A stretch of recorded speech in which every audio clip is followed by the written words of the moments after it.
자, 시청자 여러분, 투자자 여러분, 설 명절 긴 휴가 잘들 쉬었죠? 예전에 저희 어르신들은요, 그래도 음력설을 지나면 이제 봄이다 이런 말씀들을 하셨던 기억이 납니다. 기온은 여전히 차갑고 냉랭합니다만 어쨌든 이제부터는 봄 기운이 조금씩 잦아들지 않겠나 그런 생각을 해보게 됩니다. 그리고요, 어저께 다들 이제 중계방송도 보시고 해설도 보셨겠습니다만은 트럼프 대통령이 의회에 나와서 국정연설이라는 걸 했는데요. 날짜를 아예 못 박았습니다.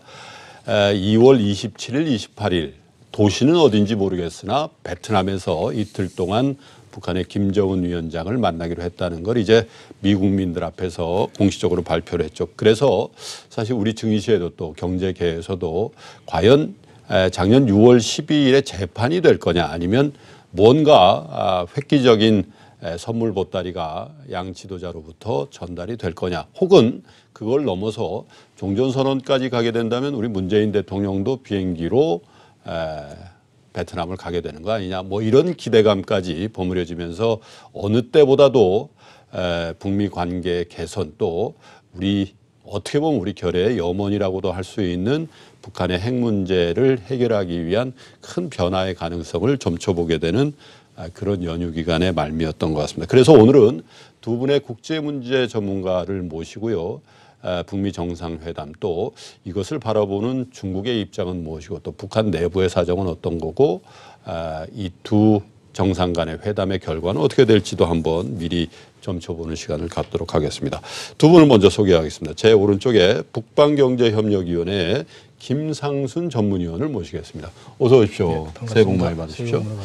자, 왼쪽에 저희 시간에 처음 오셨습니다. 경남대 교수시죠. 그러면서도 국동문제연구소의 북한개발국제협력센터의 센터장을 맡고 계십니다. 이물출 교수님을 모시겠습니다. 어서 오십시오. 네. 어서 오십시오, 교수님. 새해 복 많이 받으십시오. 자, 27, 28일 먼저 임 교수님께 먼저 드리겠습니다. 27, 28일인데 작년 6월 12일하고 좀 달라요. 작년 6월 12일은 4시간 반, 통틀어서 4시간 어간 하루짜리 아주 짧게 미팅을 하고 끝냈고 사실 기대만큼 별무소득이었다. 그런데 이번에는 어쨌든 27, 28 양일 간내하는 거죠? 네, 그렇습니다. 예. 그래서 전부 다 좀 기대가 있는 것 같아요. 어떻게 보십니까? 예, 지금 북한과 미국 모두가 이번 정상회담에서는 어떤 식으로든 가시인 성과를 내야지 예. 국내 정치적으로도 그렇고 또 어떻게 보면 이제 트럼프 대통령 같은 경우는 지금 사실상 재선을 위한 발걸음을 한 발짝 좀 옮기고 있는데 실제로 얼마 안 남았어요. 선거 전까지. 그래서 이 한반도에서의 항구적인 평화 정착, 그러니까 이제 비핵화 문제죠. 이 문제 해결이 갖는 그 의미가 어느 때보다 큽니다. 그러니까 네. 재선과 관련해서도 아주 밀접한 이해관계를 이제 갖게 된 것이죠. 예.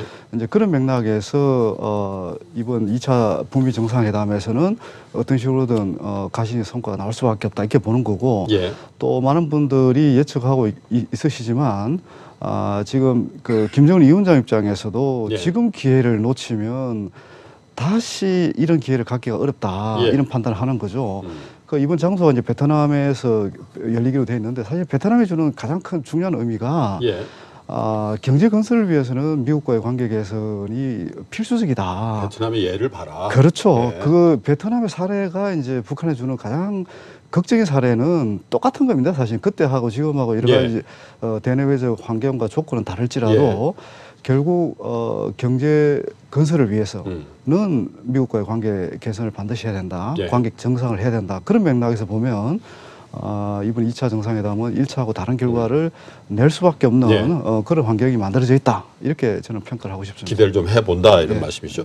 사실 베트남이 국제사회의 문호를 연 도이모이 정책으로 문호를 열면서도 사실은 빌 클린턴 대통령과의 담판을 통해서 미국과 수교를 하고 빌 클린턴 대통령이 베트남을 방문해서 사열을 하는 그런 모습들이 어제도 자료화면으로 많이 나왔지만은 사실 북한의 미래도 그렇게 가야 된다라는 메시지가 그렇죠. 베트남의 다낭이 됐든 호치민이 됐든 거기서 하는 그런 의미일 거다 이런 분석도 해주셨고요. 김 의원님, 그런데 지금 그 북미 정상회담과 더불어서 국제적인 이목은 시진핑 국가주석과 트럼프 대통령이 만난다고 발표를 했잖아요. 네, 트럼프 그렇죠. 대통령 네, 입장에서. 네. 그래서 이 미중 간의 무역 협상도 사실은 D-Day가 3월 1일이란 말입니다. 그렇죠. 근데 27, 28일날 바로 중국 인접해 있는 대로 가는 거 아니에요? 트럼프 대통령이. 그러면 그 무렵에 앞뒤로 해서 시진핑 국가주석을 베트남이든지 아니면 중국이든지 해서 만날 거 아니냐 이런 전망도 나온단 말이에요. 그건 어떻게 보세요? 일단 다음 주에 다시 이제 미중 고위 그 회담을 다시 그렇죠. 합니다. 예. 하게 되면 중국 쪽 입장에서는 3월 1일이 이제 말씀하셨던 대로 D-Day이기 때문에 마지막 날이기 때문에 예. 그때 만약에 놓치게 되면 이게 이제 2,500불에 대한 2,500억. 2,500억에 대한 예. 관세 부과가 이제 10에서 25% 그렇죠. 올라가지 않습니까? 그러니까 그 부분에서 희망사항은 뭐 해남도 쪽으로 왔으면 좋겠다. 자기네 쪽으로. 하지만 이제 이게 날짜가 뭐 27, 28 이렇게 잡혀 있다 보니 다시 움직이기는 힘들 것 같고요. 예. 다음 주쯤에 저는 이제 가능성은 일단 높게 보긴 하는데 예. 만약에 다음 주나 혹은 그 이후에 협상 과정에서 기본적으로 중국도 많이 몰려 있는 입장이기 때문에 협상 과정에서 뭘 좀 이렇게 그 미국이 만족할 만한 부분을 좀 내놓고 그러나 3월 1일 이전까지 확실하게 미국이 요구하는 사항까지는 내놓지 못할 걸로 보여지지만 예. 그런 수준에서 하게 되면 아마 연기 가능성도 그러니까 그 유예하는 기간을 좀 3월 1일까지 돼 있는 거를 좀 있지만, 연장하자. 그렇죠. 이제 그런 부분에 어차피 이게 이제 지적재산권에 대한 법률적인 제도적인 전 제한이라든지 이런 것들이 한꺼번에 나오지도 않고요. 네. 지난번에 그 발표됐던 것도 보면은 실질적으로 원론적인 수준에 그쳤단 말이에요. 구체적인 내용이 사실 안 나왔습니다. 무역을 확대하겠다 뭐 이런 얘기에 지적재산권을 보호해주겠다 뭐 이런 얘기는 나왔지만 실제로 구체적으로 그러면 어떻게 언제부터 언제까지 어떤 품을 어떻게 해야 돼 이런 건 안 나왔어요. 그래서 그런 부분에 대한 합의가 필요하다는 그런 요구 조건을 가지고 연장에 대한 부분은 아마 얘기할 수 있을 것 같고요. 그렇다면 굳이 트럼프가 가능성은 있지만 그걸 위해서라면 오히려 더 뒤로 이 정치적인 이슈이기 때문에 한 번 더 활용할 가능성도 있다고 보여집니다. 그러니까 이럴 수도 있겠군요. 사실 베트남 다낭이 됐든 호치민이 됐든 사실 이 중국의 앞마당이잖아요. 예, 예. 거기까지 가서 시진핑 국가주석을 안 만나고 다시 그냥 그 워싱턴으로 날아갈 때 시진핑의 생각은 어떨까 이런 생각을 그렇습니다. 트럼프는 역이용할 수도 있다 이런 얘기시죠. 그렇죠. 이제 언론 쪽에서 우리 지금 예상하는 측면은 가능성이 높다라고 생각하지만 저는 일부 제 개인적인 생각은 높긴 하나 일부 아주 뭐 한 20, 30% 정도 이 부분은 오히려 트럼프가 한 번 더 이용할 수 있겠다라는 생각도 듭니다. 예. 임 교수님, 스티브 비건 미 국무부 대북정책 특별대표가 지금 평양에 있습니다. 지금까지 외신 보도나 이 소식 통해면 김정은 위원장을 면담했다는 소식은 아직 없죠. 네, 그렇습니다. 통상 어떻습니까? 이런 급의 사실은 이게 국무장관도 아니고 특별대표니까 급으로만 따지면 한 차관보 정도 되는 거죠. 그렇습니다. 예, 그러니까 김정은 위원장을 면담할 가능성은 그렇게 많지 않다고 보십니까? 근데 굳이 판문점에서 평양으로 들어갔단 말이에요. 지금은 이 김정은 위원장을 만나느냐 않느냐는 것을 예단하기에는 좀 이르다고 봅니다. 네. 지금 이제 북미 간의 이 비핵화談판이라는 것이 김정은 위원장 입장에서는 뭐 어떻게 보면 정권의 사활을 좌우할 수 있는 그런 중요한 지금談판을 앞두고 있는 거고요. 그 최종 조율을 이제 스티브 비건이라는 특별 대표라는 사람이 하고 있는데 사실 지금 김정은 위원장의 그동안의 어떤 통치 스타일 보면 비록 겁은 났더라도 미국의 어떻게 보면 일종의 특사 자격으로 온 거나 다름없거든요. 그렇죠. 그래서 이제 필요하면 전략적으로 필요하다고 판단을 하면 저는 김정은 위원장이 만날 가능성도 여전히 열려 있다 이렇게 보는 게 맞고요. 근데 이제 스티브 비건의 이제 그 대화 파트너가 김혁철이라는 전 그 스페인 대사가 맡고 있다 이런 식으로 이제 나오고 있지 않습니까? 그러면 과연 이제 어떻게 보면 이 중요한談판을 위한 최종 조율과 관련해서 지금 그래서 이제 평양까지 간 건데 평양까지 갔다는 얘기는 김정은 위원장의 지침을 시시각각 전달받는다는 전제가 있는 거거든요. 근데 이제 지금까지 그 김정일 위원장의 스타일을 보면 필요하면 본인이 직접 가서 보다 그 명확하게 전달할 가능성, 메시지를 전달할 가능성도 있다. 예. 이렇게 보는 거고요. 그리고 이제 스티브 비건이라는 사람이 형식적으로는 차관 보이긴 하지만 트럼프 대통령과 수시로 만나서 예. 북미 협상 결과를 직접 설명도 하고요. 예. 지난번에 김영철 그 당 부위원장이 워싱턴을 방문했을 때도 바로 옆에 배석을 해서 네. 트럼프 대통령하고 이렇게 직접적인 대화를 주고받고 예. 그러거든요. 그런 면에서 보면 단순히 겁만 가지고 지금 판단하기는 좀 이르다 예. 이렇게 볼 수가 있는 거죠. 지금도 스티브 비건 그 특별대표의 모습이 나옵니다마는 왜 제가 김정은 위원장과의 면담 가능성에 대해서 전문가인 임 교수에게 여쭤보냐면 김정은 위원장을 비건 대표가 만났다라는 거는 대충 두 나라 간의 현안에 대해서 마무리가 됐을 것이다. 그리고 이제 다 원만하게 됐기 때문에 만나고 혹은 김정은 위원장이 정말 추인해야 될 뭔가 중요한 일이 있었을 것이다. 근데 못 만나고 그냥 이제 빠져나와서 이제 미국 본국으로 돌아간다든지 이렇게 되면은 뭔가 아직도 뭐 좀 27, 28일까지 변수가 있는 거 아닌가 그런 생각이 들어서 그렇다면 투자하시는 분들은 또 그게 관심거리죠. 저는 부분적으로 말씀에 동의는 하는데 예. 사실 지금 김정은 위원장하고 트럼프 대통령 간에는 그동안 친서를 6번 교환했습니다. 예. 그러니까 서로 생각은 너무 잘 좀 알고 있다고 봐야 되고요. 예. 그러니까 지난 8개월 동안 친서를 6번을 교환했다는 것은 사실 아직까지 공식적으로 적대 관계에 있는 국가끼리 더군다나 이제 최고 지도자 간에 이런 어떤 그 친서 교환 사례가 거의 없습니다. 전례가 없는 전례가 없는 일입니다. 네. 그러니까 이미 상대방의 생각은 다 알고 있는 거고 예. 아주 미세한 부분에 이제 뭐 그 조율 과정을 지금 거치고 있는 게 아닌가 이렇게 저는 보는 거예요. 그래서 제가 오랫동안 북한을 관찰해 왔지만 사실 이제 김정일 위원장이 나와서 뭔가 더 만족스러운 모습을 보여주고 또 더 어떤 긍정적인 결과를 예상할 수 있는 그런 은행을 스티브 비건 그 대표에게 보여주면 그게 더 뭐 바람직하긴 하지만 그런 현상이 일어나지 않더라도 저는 뭐 그 이미 이제 그 2차 정상회담 일자가 지금 확정이 됐잖아요. 네. 이제 그런 맥락에서 보면 저는 김정일 위원장을 면담을 하고 안 하고 여부 자체가 결과에 큰 영향을 주지는 않을 거다 이렇게 저는 봅니다. 왜냐하면 우리 투자자 여러분들이 작년에 아주 호된 경험을 해가지고 다 하기로 해놓고서 또 트럼프 대통령이 긴급 기자회견에서 이거 안 한다 했다가 다시 번복하고 이런 일이 있어서 예, 그 부분을 네. 제가 좀 더 설명을 좀 드리고 싶은데요. 사실 지난 6월 달에 싱가포르 합의도 결코 그 내용이 가볍다 할 수가 없습니다. 굉장히 중요한 내용이거든요.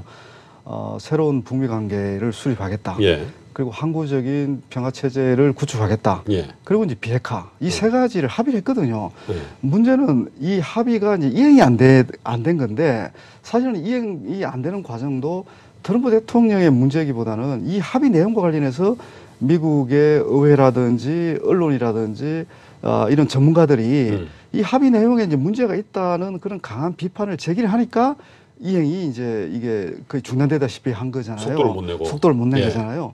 근데 이 합의의 틀이 없으면 그러니까 처음 북미 간의 정상이 만나서 이 합의한 이 내용이 없으면 예. 다음 단계로의 전진이 어렵습니다. 네.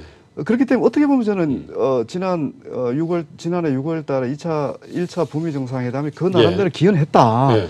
그 토대가 있기 때문에 이번 2차 정상회담이 그렇죠. 보다 안정적인 예. 그런 어떤 보다 긍정적인 결과를 만들어낼 수가 있을 거다. 네. 그렇게 보는 거죠. 예. 하기야 6월 10일 작년 6월 12일 날에 첫 번째 그 정상회담이 없었으면 지금 이 국면까지 오기도 어려웠을 거다 이런 말씀이시고 중국의 입장은 뭐겠습니까? 지금 그 북미 관계보다도 국제적인 정세로는 사실 미중 관계가 훨씬 더 비중이 왜냐하면 어제도 그 국회에 나가서 연설하는데 27, 28일 만난다고 하는데 뭐 박수가 나온다지 그런 게 없더라고요. 대신 중국에 관련된 관세 문제라든지 이런 걸 할 때는 되게 반응을 보이고 미국 국회의원들은 여전히 그쪽에 더 관심이 많은 거 아니겠어요? 어떻게 보십니까? 그 주로 어떤 부분? 지금 저 27일, 28일 다낭이 됐던 호치민에서 이 중국 쪽 입장에서요? 예, 중국 쪽 입장에서는 중국 입장은 좀 이런 것 같아요. 중국 입장에서는 아무래도 어제도 이제 내부 반응을 좀 봤는데 실질적으로 이제 이런 문제들이 나오면 한국 쪽이나 외신 쪽에 있는 내용을 있는 그대로 그냥 요약해서 예. 보도를 합니다. 예. 그 외에 다른 평론이나 이런 것들이 안 나오는데요. 그런 형태의 보도가 나올 때에는 자기들 생각이 아직 정리가 안 됐다는 의미가 있고 예.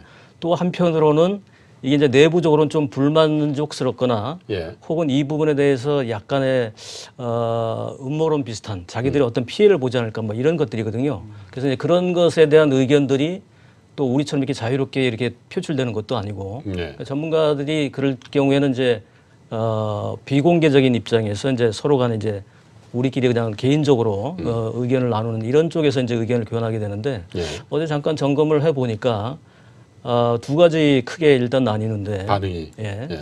일정표나 뭐 결국 이제 핵 리스트하고 로드맵 아니겠어요? 예. 핵 폐기에 대한 이 부분에 대한 구체적인 안건들이 나오기가 힘들 것이다라는 반응이 대부분이고 그건 아마 희망적으로 그렇게 되길 바라는 것 같아요. 좀 안 중국의 됐으면 입장에서는? 좋겠다. 아, 그래요? 그리고 일부에서는 그래도 요번에는 좀 급하다 보니 아까 우리 뭐 임 교수님 말씀도 하셨지만 북한이나 미국 같은 경우는 지금 좀 급하기 때문에 이번에 그런 기회를 놓치기 힘들다. 예. 그래서 아마 이번에는 그와 대비되는 핵 리스트나 핵 폐기에 대한 로드맵이나 이런 것들에 대한 구체적이지는 않지만 그래도 뭐 이렇게 좀 노멀한 그런 정도 수준의 얘기가 나올 것이고 그에 대한 대가로 뭐 종전선언이라든지 혹은 뭐 거기에 좀 더 구체적으로 한 발 더 들어간다면은 뭐 상호간의 그 연락사무소라든지 뭐 이런 것들이 교환되지 않겠느냐 이렇게 보는 측면도 있습니다. 그러나 한편으로는 북한 쪽에 대한 약간의 또 불만들이 좀 있어요. 예. 이게 중국 쪽에 대한 영향력에서 중국을 좀 미중 간에서 또다시 중간에서 미국 쪽에도 쓰는 거 아니냐. 중국이 좀 어떤 면에서는 좀 소외되는 거 아니냐 이런 우려들을 좀 하고 있습니다. 예. 그 김정은 위원장이 4번을 갔죠. 그 시진핑 국가주석을 그렇죠. 만나러. 예, 예. 그럼에도 불구하고 이 트럼프 대통령과 두 번째 만나는 걸 보면서 그 발표를 보면서도 여전히 좀 불안하고 그게 이제 중국 그 지도부의 이를테면 이제 베트남이라는 그 상징적인 부분이 좀 있고요. 이를테면 뭐 아무래도 동아시아 전체에서 예. 미국과의 관계에서 중국이 좀 더 뭔가 굴기의 형태를 취하다가 미중 무역 전쟁을 통해서 지금 이제 한 방 얻어맞은 그런 예. 상태에 예. 베트남이라는 상징적인 요소가 사실은 그 북한 쪽하고 비교해 봤을 때 중국하고 관계는 대립적인 관계란 말이죠, 그렇겠죠. 항상. 그런데 예. 거기에까지 북한을 끌어들여서 북한과 베트남을 하나로 엮어서 일종의 진주 목걸이 같은 형태로 중국을 압박하는데 이용한다. 그러겠어요. 이런 의미가 있어요. 그러니까 이제 뭐 일테면 베트남까지 끌어들인 이유는 여러 가지 의미가 있지 않습니까? 그래서 그런 부분이 이제 뭐 경제 모델을 지원하겠다. 뭐 이런 의미도 뭐 상징적으로 있을 것이고 그 다음에 뭐 대립적인 부분에 있어서 이거를 화해하는 예. 그런 의미도 있고 그러나 중국 쪽 입장에서 보는 것은 그 아시아 패권에 대한 부분을 미국이 뭐 베트남과 북한까지도 예. 뒤에서 후원자가 되겠다 뭐 이런 상징적인 의미까지도 있지 않겠느냐 이런 불편하겠네요. 생각을 불편하죠. 그러니까 그런 의미에서 좀 이 부분에 대해서 별로 예. 그렇게 달갑게 생각하지 않는 것 같습니다. 예. 경제적으로 우리 국민들이 관심사는 이번에 미국이 북한한테 뭘 줄 수 있을 것이냐. 기대하는 바는 지금 시행 중인 경제 제재의 일부라도 풀어주는 그리고 저쪽에서는 뭐 반대급부로 뭐 핵시설을 폐기한다 이런 시나리오를 기대하는 것 같은데 어떻습니까, 교수님? 현실적으로 그게 가능합니까? 이게 미국만의 문제도 아니고 유엔 안보리 차원의 제재도 있고 또 미국 내에서도 미국 의회가 승인해야 되는 해제 조건이 붙어 있는 제재도 있잖아요. 가능하다면 어떤 게 있을까요? 북한의 입장에서. 예, 말씀하신 대로 그 북한에 대한 제재 그 메커니즘이 정말 복잡합니다. 어떻게 보면 그 너무 촘촘하다 보니까 사실 그 미국 정부 특히 행정부가 마음대로 취할 수 있는 조치가 굉장히 이제 제한적이다. 예. 그건 분명합니다. 예. 분명한데 또 다른 측면에서 보면 예. 이 제재는 상당히 또 정치적인 그 요소에 의해서 또 이게 변화가 또 일어납니다. 예. 그거는 이제 과거에 미국이 그 베트남에 그 취했던 제재가 완화되는 과정에서도 어느 정도 우리가 시사점을 많이 받을 수가 있는데 예. 결국은 이제 북미 간의 비핵화 문제와 관련된 그런 정치적인 현안들이 어느 정도 해결되는 조짐이 나타나면 그게 걸맞는 제재를 또 완화할 수 있는 메커니즘이 또 미국은 갖고 있는 겁니다. 행정부가. 예. 이제 그런 맥락에서 봤을 때 저는 이걸 너무 부정적으로 보지는 않습니다. 그래서 이제 우리 그 사회자님께서 과연 어떤 대북 제재 조치가 취해질 수 있을까 이제 그런 질문을 주셨는데 제가 예. 볼 때 우선은 이제 개성단 그 사업하고 예. 금강산 관광 재개는 저는 상당히 가능성이 높다고 봅니다. 이건 원래 하던 거 원상 복귀하는 거니까. 예, 그런 부분이고 예. 또 그런 부분이기도 하고 이제 여기에 이제 부과되고 있는 어떻게 보면 이제 핵심이 금융 제재하고 예. 그리고 이제 추가적인 투자를 못하게 한다든지 뭐 이런 부분들이 이제 가장 걸림돌이 되고 있거든요. 네. 금융 제재라는 게 대표적인 게 이른바 이제 현금으로 전달되는 부분. 예. 우리가 이제 벌크 캐시라고 얘기도 예. 하지 않습니까? 예. 그런데 벌크 캐시라고 얘기할 때 이 벌크라는 의미가 갖는 의미가 도대체 현금이 어느 정도 규모면 이게 벌크라고 하는지 모호하네요. 이것도 지금 미국이 명확하게 예. 얘기를 안 하고 있거든요. 그러니까 어떤 식으로든 미국의 북한의 핵과 미사일 개발에 전용될 수 있는 현금 지원은 안 된다. 그게 이제 중요한 원칙이거든요. 예. 근데 이제 그 북한이 누가 봐도 국제사회가 평가를 했을 때 정말 그 핵을 포기하는 당장 모든 것을 포기하지 않지만 비핵화를 위한 중요한 단계를 밟기 시작했구나. 예. 이런 과정들이 불가역적으로 충분히 추진될 수 있다. 뭐 이런 판단을 한다면 예. 미국에서도 좀 더 제한적인 그 제재 완화 방향으로 갈 수가 있는 거거든요. 예. 이 부분이 해결 안 되면 북한이 비핵화 조치를 취할 수가 없는 겁니다. 이건 대전제입니다. 그런 맥락에서 보면 이제 우선은 저는 개성공단 금강산 관광 재개는 만약 이번 북미 정상회담이 잘 이루어지면 3개월 안에 3개월 안에 3개월 안에 저는 가능하다 이렇게 보는 2월 거고요. 18일 기준으로 3개월 안에. 그렇죠. 그게 예. 가능하다 보는 거고. 그리고 이제 인도 지원들이 지금 이때까지 지금 제재 예. 때문에 진행이 잘 안 돼왔거든요. 이 부분도 충분히 가능한 그런 조건과 환경이 저는 만들어질 거라고 보고요. 예. 그 외에 이제 기타 이제 새로운 경협 사업들도 지금 많이 논의가 되고 있지 않습니까? 뭐 특히 이제 철도 도로 연결 현대화 이 사업도 굉장히 중요한 과제고 이제 그런 맥락에서 이런 부분들이 저는 이제 그 연계되면서 이렇게 추진될 거라고 예상을 하는데요. 예. 이 남북 경협의 속도와 범위는 전적으로 북한의 비핵화 범위와 예. 속도에 달려 있다.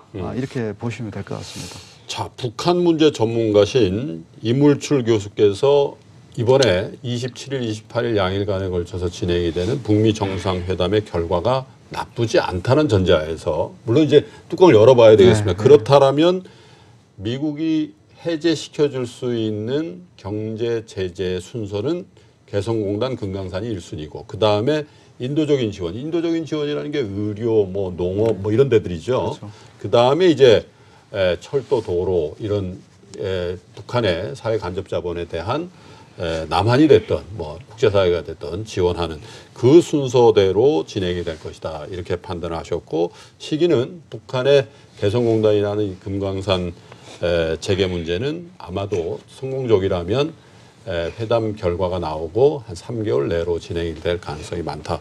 굉장히 구체적으로 말씀을 해주셨고요. 자, 김상순 위원님.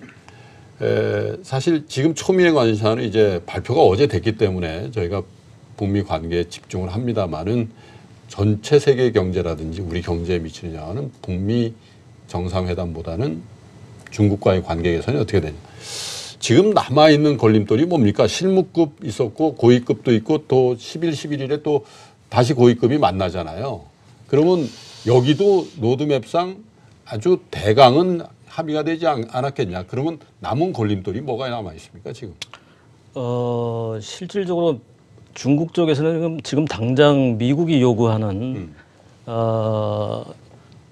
보조금 문제, 예. 뭐 수출이든 뭐 국내든 보조금 문제 예. 일단 그 부분하고 그다음에 지적재산권, 예. 지식재산권이죠 요즘은 지식재산권에 대한 부분하고 예. 이 부분에 대해서 구체적으로 지금 손을 대기가 어려울 것 같아요. 예. 왜냐하면 국영기업이나 이런 그 주로 국영기업 위주로 국유기업 이쪽 위주로 보조금을 지급하지 않으면 예. 기존에 있는 중국 전체 기업들 중에서 국유 기업들이 차지하고 있는 비중이나 전반적인 생산에 대한 그 비중을 봤을 때 이 부분의 경쟁력이 떨어지는 데다가 예. 수출도 그렇지만 내수 부분에 있어서도 중국 자체로 지금 현재는 혼자 이 부분을 이겨내기 힘들단 말이에요. 그렇죠. 결국 그런 상태에서 가장 관건적인 문제는 이제 그 보조금 문제 이 예. 부분하고 그다음에 이 부분도 그렇지만 또 타개해야 되는 부분이 이제 지식재산권인데 이 부분이 예를 들어서 그 구체적으로 미국이 요구하는 대로 법적 제도적 문제를 포함해서 예. 완결시키게 되면 중국 제조 2025에 대한 그 목표 달성이 결국은 불가능할 수도 그렇겠죠. 있습니다. 예. 뭐 굉장히 늦춰지거나 결국 그렇게 되면 이제 2049년에 100주년 건국 100주년 기념에 중국이 미국을 따라잡겠다고 하는 그 목표 자체도 수정이 돼야 되거든요. 결국 그렇게 되다 보면 기존의 6%대의 경제 성장률도 지키기도 힘들 뿐더러 예. 그 부분을 이를테면 우리처럼 로열티를 국제사회의 기본 규칙에 따라서 그 부분을 정상적으로 지급하고 정상적으로 따라갈 경우에는 이게 힘들다는 거죠. 그렇게 되면 결국은 시진핑 정부가 특히 그 건국 100주년 이걸 통해서 제조 2025 이걸 가지고 통치를 심지어는 뭐 3선까지도 이상으로 헌법까지 수정했던 이 자체가 결국은 무너지는 거거든요. 왜 했냐? 예. 도대체. 지금 이제 결국 그러니까 작년하고 비교를 해보면 우리가 재밌는 게 2018년 우리 한번 보십시오. 2월 달에 우리 평창할 때 중국이 어떤 얘기 했습니까? 계속해서 중국 역할론으로 계속 했었었고 4번이나 북미 간에 만나기 이전에 한 번 만나고 나면 또 만나고 김정은 위원장과 계속, 시진핑 예. 국가주석이 그것이 김정은 위원장이 원했던 혹은 시진핑 주석이 원했던 상관없이 결국 아까 말씀하셨던 4번이나 그 부분을 끼어들기를 했단 말이에요. 근데 그런 부분이 이번에는 그게 없을 것 같아요. 거의. 또 그런 부분이 이제 미중 무역 전쟁을 통해서 작년에 어느 일정 기간까지는 버텨보다가 이제는 버틸 게 없어요. 사실은. 더 이상 뒷수가 없습니다. 그렇군요. 그러다 보니까 결국은 이제 아까 제가 모두에 조금 말씀드렸던 대로 연기하는 방법밖에 없습니다. 결국 시간을 끌어서 이를테면 뭐 중국식 요즘 내용을 보면 한 20개월만 버티자.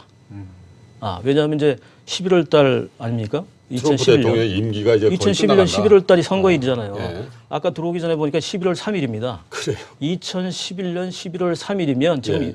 20개월밖에 안 남았어요.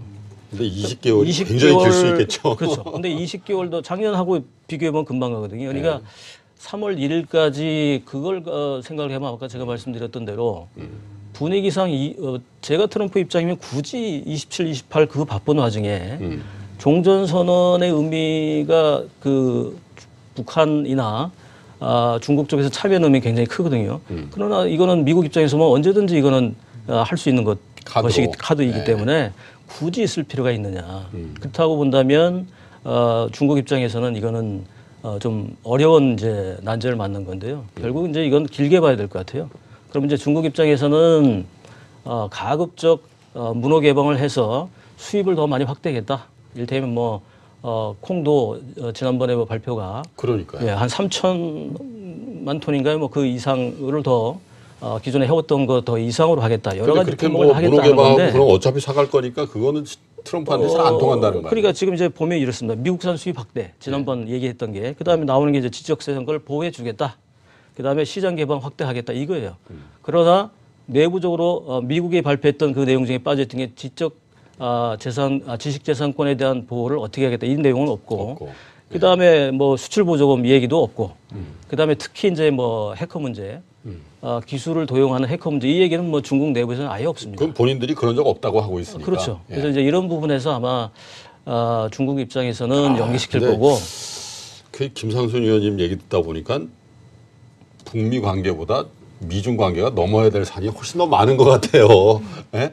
앞으로도 길고 긴 여정이 될 것 같다는 그런 생각이 들고 임 교수님께 이 질문 꼭 드려봐야 되겠어요. 왜냐하면 지금 그 김 의원님도 말씀하는 게 여하튼 혈맹 아니에요. 북한과 중국이라는 게.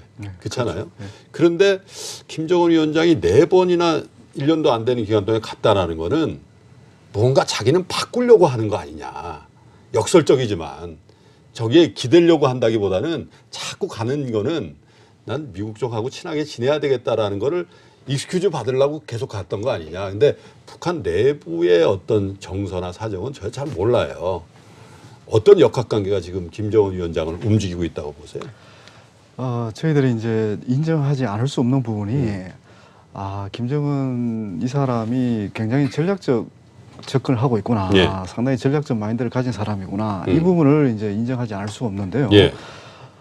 사실 그 아버지 김정일 위원장만 해도 그 중국과의 관계는 사실 굉장히 좀 이제 뭐 배신적 프레임이라고 할까요? 예. 북한 내 이제 엘리트 간에 이제 중국을 바라보는 시각을 보면 예. 중국은 배신자라 이렇게 봤거든요. 중국을 예, 자기들이 예. 어려울 때 그 도와주지 않았고 어허. 오히려 이제 자기들의 이익을 극대화하기 위해서 북한을 그 이용만 했다. 고난의 행군 때도 안 도와주고. 예, 그런 인식이 굉장히 강하고요. 예. 이제 그러다 보니까 그렇지만 이제 중국하고는 국경을 인접하고 있는 또 가장 또 이웃 나라고 그렇죠. 또 경제적으로 중국과의 어떤 교역이라든지 예. 경협이 없으면 또 이 생존하기 어렵고 그래서 사실은 이제 좋으나 미우나 일정 관계 유지는 꼭 필요한 거죠. 예. 북한 입장에서는. 예.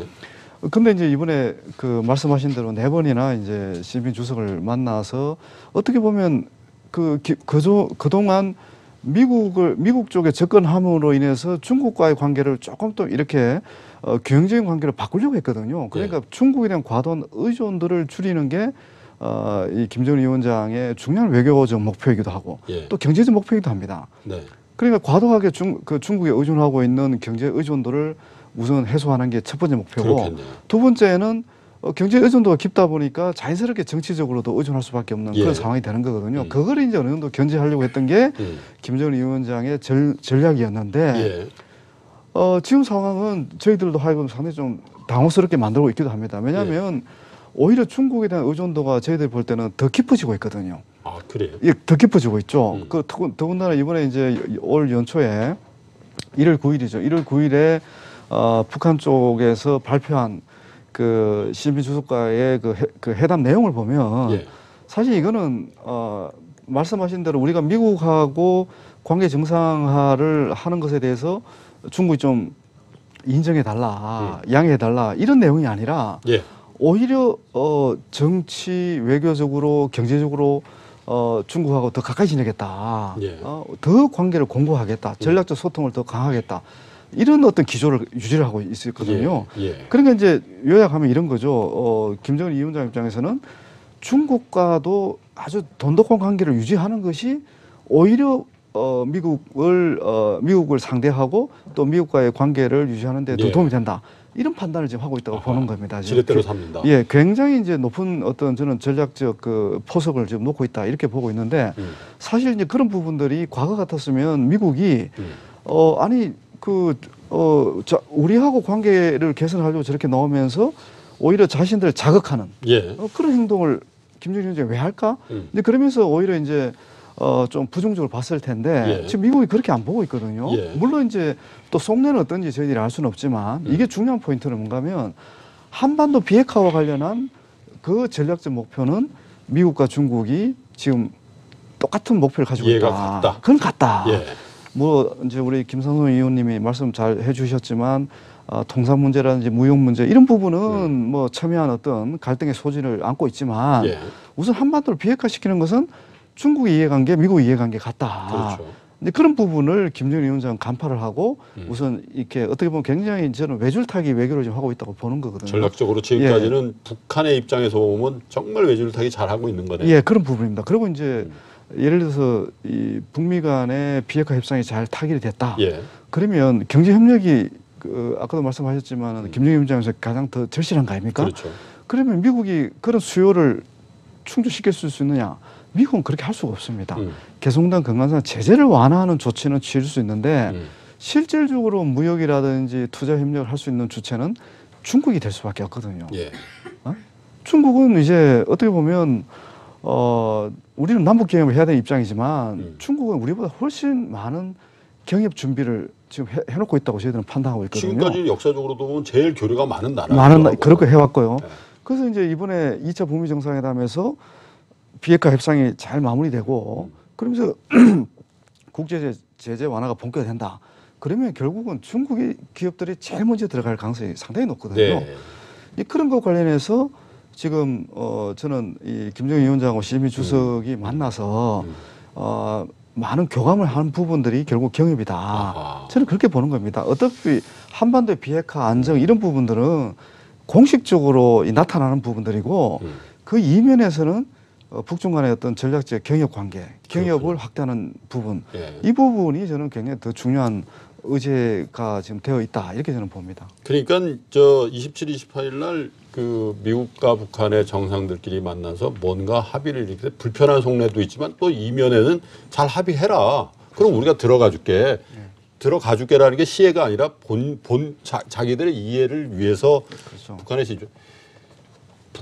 북한을 경제적인 파트너로 보는 이 중국의 시각에 대해서 한번 여쭤보고 싶은 게 사실 중국이 큰 나라 아닙니까? 경제 규모도 뭐 미국 다음이고 이제 미국을 초월하려는 그런 입장인데 북한하고 뭐 이해관계가 좀 베푸는 거지 이게 경제적인 실익이 중국한테 얼마나 있겠냐 이렇게 생각하시는 분들도 있어요. 근데 중국의 입장에서는 북한을 경제적으로 어느 정도 크기로 생각하고 있는 것 같으세요? 그렇지는 않습니다. 제 생각에도. 왜냐하면 북한 자체의 규모, 시장 규모나 지금 현재의 경제 상황으로 볼 때는 아주 작은 것에 불과하지만 그러나 동북 삼성이 걸려 있어요. 거기에. 심지어 동북 사성이라고 얘기하는데 내몽구 자치구까지. 그러면 그쪽 내몽구 자치구까지를 통합한 동북 삼성 4개 성이 북한의 개방 여부에 따라서 달라진다는 거거든요. 일테면은 이제 심천서부터 시작을 했어요. 그죠? 심천에서 이제 상해로 왔고 천진 왔다가 천진에서 이제 아직 실패하고 천진 개발구는 뭐 거의 푸동처럼 이렇게 발달되지는 않았습니다. 경제 개혁 개방이라는 게 북진해 오고 있는 과정에서 그리고 동북 삼성 같으면 사실은 이전에 그 국민당하고의 그 국공 내전 하고 난 이후에 가장 잘 살았던데요, 거기가 사실은 동북 삼성이. 그러나 지금 아주 낙후된 그렇죠. 그 뭐 이런 이제 지역인데 그렇다고 보면 이 지역의 돌파구는 사실 북한입니다.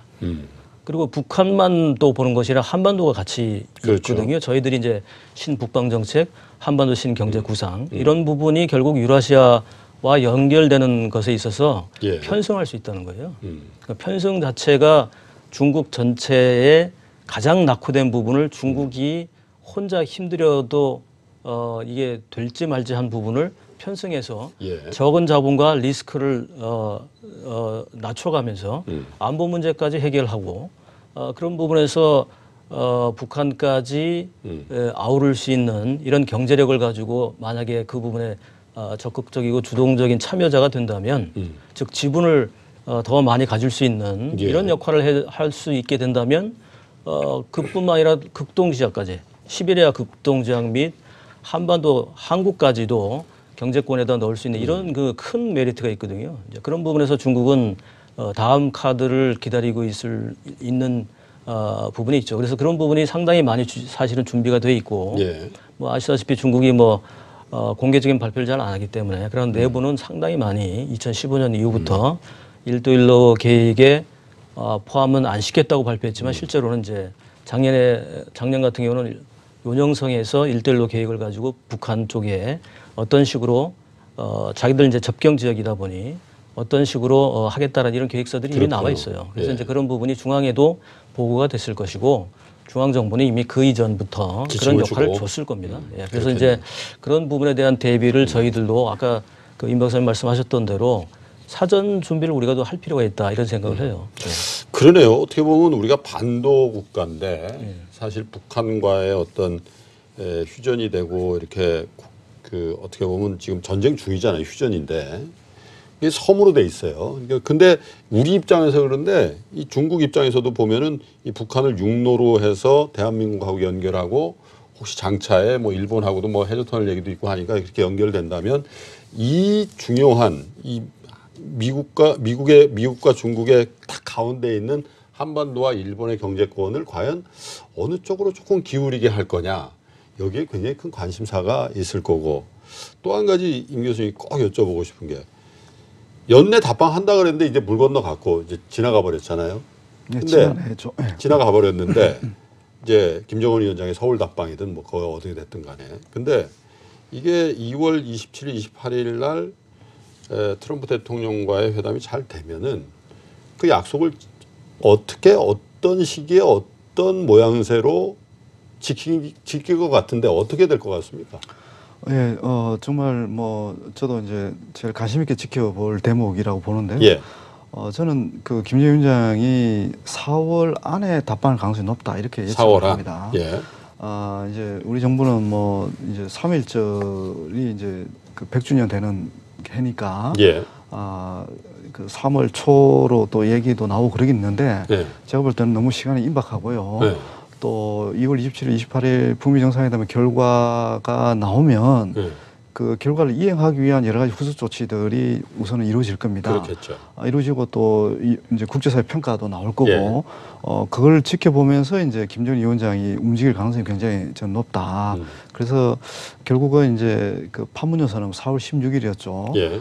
판문점 선언 그 1주년? 전후, 1주년 전후해서 이제 그 방문할 가능성이 굉장히 높고요. 그리고 김정은 위원장은 기본적으로 자기가 한 약속을 반드시 지키는 지도자의 이미지를 굉장히 지금 만들고자 하고 있습니다. 그렇겠죠. 그런 맥락에서 이 어떻게 보면 그 약속을 지킨다는 것이 자기의 이제 권위라고 좀 생각하고 있는 거고 그런 면에서 올 거고요. 그리고 지금 이 그 북미 관계하고 남북 관계가 선순환 돼야만이 김정은 위원장이 추구하는 경제 건설 목표라든지 또 체제 안전 보장 이런 부분 관련해서 보다 확고한 토대를 만들 수 있다 이런 판단을 할 가능성이 굉장히 높습니다. 이제 지금까지 우리가 뭐 미중 관계, 북중 관계를 논의해 봤잖아요. 예. 어떻게 보면 이제 김정은 위원장 입장에서는 대미 관계, 대중 관계, 대남 관계 이걸 다 이렇게 골고루 정상화 시켜 놓는 게 굉장히 중요한 예. 전략적 목표거든요. 정상 국가의 정상적인 지도자라는 그렇죠. 거죠. 예, 예. 그런 네. 맥락에서 보면 저는 이 남북 관계를 결코 소홀히 할 수 없고 그 중에 이제 가장 핵심이 결국 그 서울 방문이라고 보는 겁니다. 그러면서 미국과의 관계 정상화의 중요한 주춧돌을 이번 정상회담에서 놓는 것이고 예. 이미 중국과는 어느 정도 많은 그 네 차례 이제 정상회담을 통해서 관계를 많이 정상화 지금 시켜 놓은 거고 그리고 이제 이번 서울 답방을 통해서 남북 관계를 자기들 표현을 보면 확고한 정상적인 궤도에 올려놓는 거 뭐 이런 게 다 이루어지는 거거든요. 예. 그러니까 올 상반기 안에 북한 입장에서는 정말 국제사회에서 정상국가로 거듭 태어날 수 있는 거듭 예. 이렇게 등장할 수 있는 모든 토대를 다 갖춰놓는 겁니다. 올 상반기 안에. 음. 이 토대를 만들어 놔야 이제 올 하반기라든지 내년 초에 지금 정치적 변동이 있더라도 자기가 어떤 목표로 하는 그런 걸 이제 달성할 수 있는 여러 가지 이제 그 기반을 만들 수 있게 되는 거죠. 토대가 된다는 토대는 거죠. 굉장히 중요한 거죠. 왜냐하면 네. 이제 올 연말이라든지 내년 초 뭐 이렇게 가면 우리도 이제 총선이 있죠. 또 트럼프 대통령은 재선이 지금 다가오고 있죠. 네. 이게 이제 북한 문제가 어떤 확실한 토대를 만들어 놓지 않고 정치적 바람에 휩쓸리기 시작하면 관심권 밖으로 밀릴 수도 밀릴 있고. 수 있죠. 그렇죠. 그러면 이제 김정일 위원장이 자기가 지금 이 역사적 기회, 정말 절호의 기회를 놓치게 되는 거거든요. 그런 맥락에서는 상반기 안에 이런 여러 가지 일들이 이제 마무리될 가능성이 높다 이렇게 보는 거죠. 그래서 지금이 김정은 위원장한테도 중요한 시기고 또 트럼프 대통령한테도 중요한 시기고 시진핑 국가주석한테도 중요한 시기인데 우리 정부한테도 굉장히 중요해요. 올해가. 더군다나 김상수 위원장께서는 북방경제협력위원회에서 일을 하고 계시니까 우리 정부나 우리 국민들이나 우리 기업들도 뭔가 준비를 딱 하고 있어야 될 것 같은데. 그렇습니다. 좀 전에 제가 말씀드렸던 대로 중국은 이미 2015년 1대1로 계획을 얘기를 하기 시작하면서 예. 실제로는 이 동북삼선과 한반도 부분이 빼놨어요. 가로 안에 넣어놨다 뿐이 이제 실제로 그 부분은 포함되어 있다고 저는 이미 그렇죠. 계속 얘기해 왔었었고요. 한국에서는 그 부분에 대해서 계속해서 1대1에 대해 우리도 편입하자 이런 얘기들을 계속 해오다가 저는 이제 그 부분이 좀 불만스럽다고 말씀을 드렸었고 예. 신정부 들어와서 지금 문재인 정부에서 이제 세 가지 대외 경제 정책 네. 아시다시피 이제 신북방남방 그리고 한반도 신경제구상. 예. 이 세 가지인데요. 이 세 가지가 발표가 되고 구체적으로 저희들이 이제 계획서들이 나오고 예. 이렇게 하다 보니까 중국 쪽에서 작년이죠. 작년에 슬쩍 북한도 1대1로 계획에 포함되어 있다. 그 중에 이제 뭐 구체적인 예로 나온 것이 이제 고속철하고 도로 이런 부분에 대해 저희들이 자기들이 참여할 의사가 있고 이 부분에 대해서는 북한이 참여국은 아니지만 아시아 인프라 투자은행 AIIB의 자금도 쓸 수 있다. 뭐 이런 그 당근들을 제시를 한단 말이에요. 예. 그 얘기는 이미 좀 전에 말씀드렸던 대로 중국은 중앙정부 차원에서 그리고 접경지역인 요녕성 그리고 접경 지역은 아니지만 나머지 기타 주변 가까운 성 산동성까지도 포함해서 이런 부분에서 이미 북한과 또 북한을 포함한 남북한을 포함한 한반도에서 어떻게 자기들이 한국이나 혹은 뭐 미국, 일본 다른 나라의 주도권을 빼앗기지 않고 자기들이 이 부분을 주도해 나갈 수 있을 것인가라는 이런 부분의 구체적인 항목까지도 이미 연구가 끝났다고 보여집니다. 그래서 이제 그런 부분에 저희들은 거꾸로 지금 이제 언론이나 이제 정부에는 물론 그런 준비를 할 거라고 저는 생각을 하고 있는데요. 예. 이후에 대한 대비를 우리가 좀 해야 된다고 봐요. 이를테면은 저희들도 사전 준비를 정부에서 물론 하고 있겠죠. 예. 계시겠습니다만은 민간 연구기구나 우리 민간이나 언론 쪽에서도 이를테면 이걸 한 네 가지로 나눠서 준비를 해야 된다고 봐요. 일단 남북 간에 할 수 있는 것들. 이를테면 이번에 2월 27, 8일 날 얘기가 만약에 잘 되고 있다면 그 안에 이를테면 종전선언이나 인도적 차원의 지원 확대라든지 제재 완화라든지 이런 부분에 플러스해서 남북 간에 기존에 얘기되고 있던 아까 말씀하셨던 뭐 개성공단이나 금강산 관광을 포함한 사전 준비 작업, 철도, 도로 포함해서 뭐 삼림 뭐 등등 이런 것들은 제재에서 유예해 준다라거나 뭐 이런 내용들이 그 안에 만약 담기게 된다면 혹은 저희들 의지로 종전선언에 참여할 때 그런 부분을 좀 양해를 받아낼 수 있다면 저희들은 일단 사전 준비를 미리 해놓을 필요가 있고요. 남북관계. 그리고 우리가 이제 한반도 신경제 구상에서 동쪽 라인, 동해 라인에서 남북 러, 서쪽 라인에서 남북 중, 이 부분에도 각각 또 따로 준비를 해야 되고 그것을 전체로 아우러서 중국과 러시아까지 포함시키는 동북아 전체에 대한 부분까지도 저희가 준비를 하고 알겠습니다. 이 자금에 대한 부분도 저희들이 좀 준비할 필요가 있다고 봅니다. 예. 자, 어쨌든 격변의 시기인 것만은 확실한 것 같아요. 지난 1년 동안 뭐 이게 잘 풀렸다가 또 안 됐다가 뭐 이 요철처럼 이렇게 등락은 있었으나 개선된다. 또 북한은 어쨌든 남한뿐만 아니라 전 세계를 향해서 문호를 열고 있다라는 그거 하나만큼은 확실한 것 같습니다. 그래서 이 두 분께 마지막 질문을 짧게 좀 드려보겠습니다. 좀 당황스러운 질문일 수도 있는데 경제방송이라는 것들을 우리 임 교수님이나 김 의원께서 좀 양해를 해주시면 제가 이 질문 드립니다. 임 교수님이나 김 의원님께서도 이 투자를 하시는지 모르겠습니다. 사전에 제가 질문한 적도 없고 만약에 전문가가 입장에서 임 교수님이나 김 의원께서 북한에 투자하겠다. 북한이 직접 투자할 방법은 없잖아요. 그러면 이 우리 시장에 북한과의 관계를 맺고 있는 분야들이 있잖아요. 어느 쪽에 투자하고 싶으십니까? 만약 투자를 하신다면. 저는 기본적으로 지금 북한이 이제 북한 나름대로 제조업의 그 부흥을 지금 준비를 하고 있습니다. 그러면서 이제 지금 북한이 우리가 이제 유심히 볼 대목이 나름대로 고급 인재를 양성하고 있는 이런 부분들이 굉장히 제가 볼 때는 경제인이 봤을 때는 좀 주목할 부분인 것 같거든요. 결국 이제 우리 제조업의 경쟁력을 위해서 북한의 어떤 기술 인력과의 협력이 굉장히 중요한 상황에 오고 있다. 그런 맥락에서 저는 북한의 어떤 뭐 이제 나름대로 경쟁력이 있는 경공업 제품을 생산하는 제조업 분야의 투자는 상당히 좀 유망하다. 저는 그렇게 봅니다. 우리 기업이 거기에 그 진출해 있거나 진출하려고 하는 기업이면 대리로 투자하면 되겠군요. 그렇습니다. 알겠습니다. 김 의원님께도 저 같은 경우는 조금 더 멀리 보고 북한과 남북한이 만약에 경협이 시작되고 북한이 경제가 개방된다면 북한 자체는 글로벌 생산 기지 역할을 할 것 같아요. 중국에 이어서 동시에 남북한이 합쳐지는 경우에는 이게 글로벌 제조기지 역할을 저희가 할 수 있을 것 같아요. 예. 그렇다고 본다면 지금 우리가 뭐 베트남이다, 인도다 이렇게 우리 제조업들이 삼성 포함해서 나가고 있습니다만은 자동차나 이런